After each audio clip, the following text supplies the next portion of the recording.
मैं शमशेर खान, सहाचार्य गणित, राजकीय कन्या महाविद्यालय चोमू। आज है नया चैप्टर है गुणजावली। इंग्लिश में कहते हैं इसे आइडियल।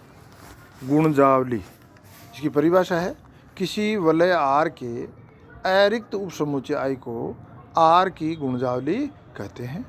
किसी वलय आर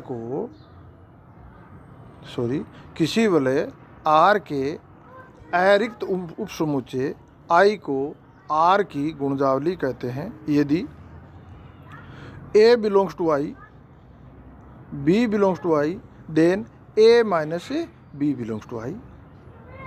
दूसरा A belongs to I, R belongs to R, then RA belongs to I तथा AR belongs to I।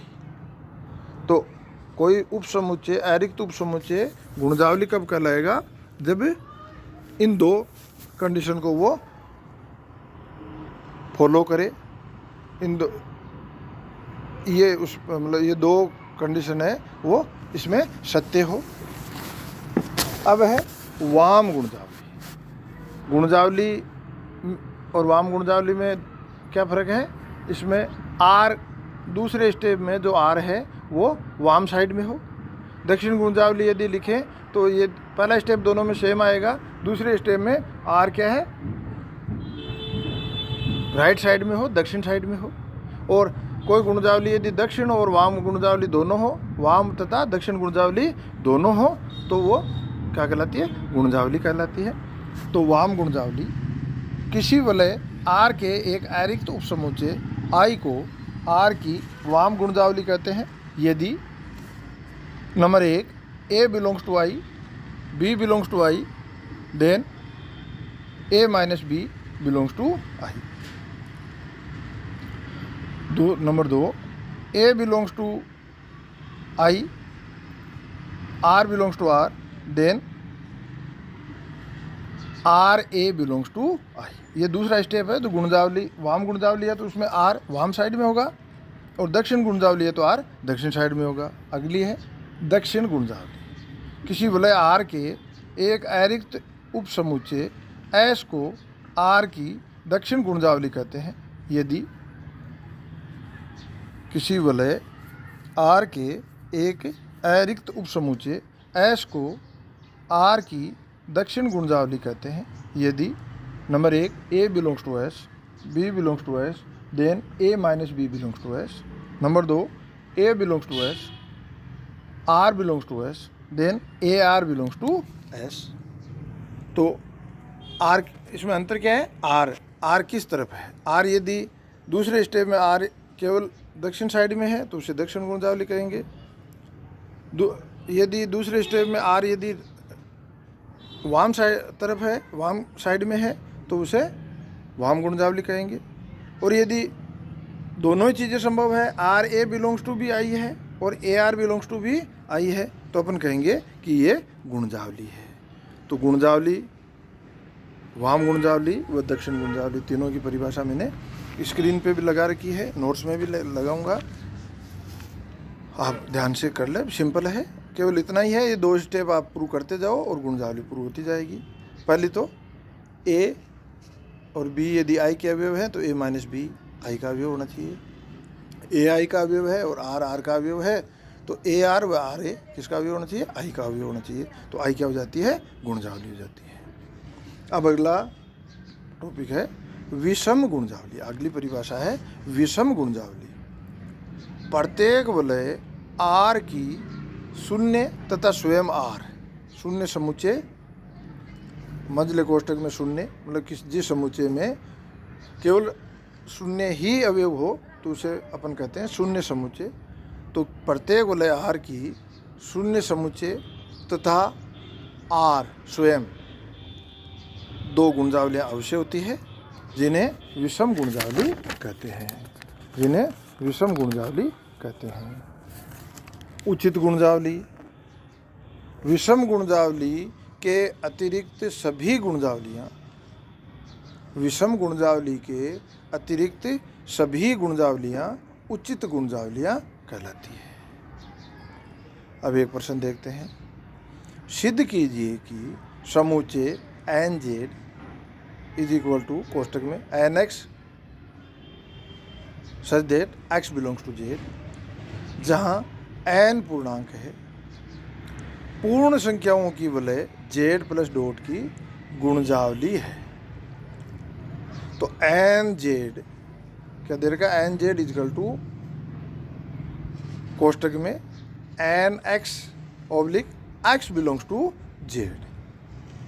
तो एन तो फिक्स है, एन जेड का मतलब जेड के जितने अवयव हैं उनको एन से गुणा कर दें, और जो अवयव है जैसे 3 जेड है तो 3 जेड इजकल टू क्या होगा भाई, मध्य अवयव 0, मतलब जेड में क्या आता है 0 1 2 3 4 5, और इधर -1 -2 -3 4 5, और 3 जेड में क्या आएगा 0 3 6 9, और इधर -3 -6 -9। तो 3 जेड जेड का समुच्चय हुआ और अरिक्त हुआ, किसी से भी गुणा कर दो अरिक्त ही होगा। तो एन जेड जेड का एक अरिक्त उपसमुच्चय है। भाई गुणजावली होने के लिए पहली शर्त क्या है कि आर का कोई अरिक्त उपसमुच्चय आई गुणजावली कहलाता है। कंडीशन आगे वाली तो बाद की बात है, पहले वो उसका अरिक्त उपसमुच्चय होना चाहिए। तो अपने को वलय क्या दे रखा है, जेड प्लस डॉट, पूर्णांकों का समुच्चय योग व गुणन संक्रिया के लिए वलय होता है। ये अपन ने प्रूव कर रखा है, पहले ये आ चुका। तो जेड प्लस डॉट एक वलय है, और अपने को प्रूव क्या करना है, N Z Z plus dot का एक गुणजावली है। तो सबसे पहले गुणजावली प्रूव करने के लिए एन जेड जेड का उपसमुच्चय होना चाहिए। कैसा उपसमुच्चय, अरिक्त उपसमुच्चय होना चाहिए। तो मैंने बताया कि जैसे एन की जगह अपन ने 3 लिया, तो 3 जेड में क्या अवयव होंगे 0 3 9 सॉरी 0 3 6 9 पॉजिटिव साइड में, नेगेटिव साइड में -1 सॉरी 0 के लेफ्ट साइड में -3 -6 -9, ये सभी जेड में है। और चूंकि जेड अरिक्त है तो एन जेड भी अरिक्त है। इसका मतलब एन जेड जेड का एक अरिक्त उपसमुच्चय है। तो सबसे पहली शर्त तो पूरी हो गई कि एन जेड जेड का एक अरिक्त उपसमुच्चय है। दूसरा, एन जेड के 2 अवयव ले लेते हैं। एन जेड के कोई भी अवयव लेंगे तो वो कैसे होंगे, एन फिक्स इंटू जेड का कोई अवयव, एन इंटू जेड का कोई अवयव। तो अपन ने ले लिया कि nx1